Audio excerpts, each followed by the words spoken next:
Planning a desert island vacay? Get Rick and Dave's Tech Picks.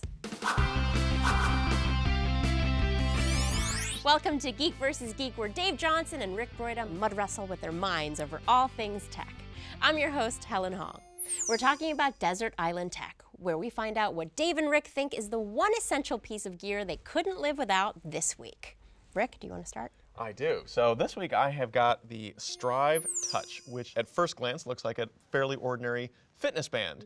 And on paper is actually kind of the ideal device that I want to have on my wrist, because not only does it in fact function as a fitness band, it tracks your activity and your sleep and all that sort of good stuff, but it also can pair with your phone to give you notifications. So if you get a text message, you get a phone call, calendar appointment, it's time to go do something, it will vibrate, it will buzz to alert you. But wait, there's more. It also has a touch screen, so it will light up and tell you the time and date, and you can actually kind of swipe through different little screen options like how many steps you've taken and so forth.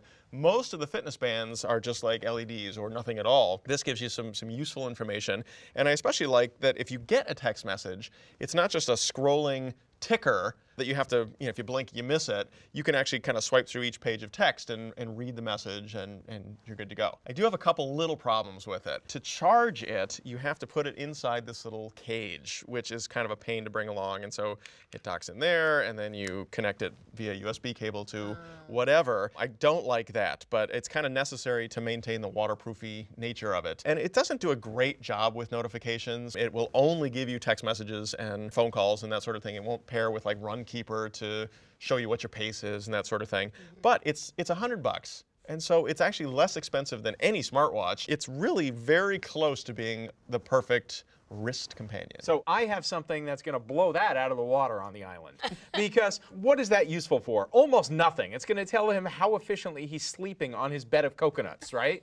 However, people often like to add lenses to their camera. So this is a lens system for the iPhone that's called Optix. And the Optix puts your iPhone in a waterproof case, and then in this really cool little carrying case, a number of lenses. You get a macro lens, a telephoto lens, a wide angle lens.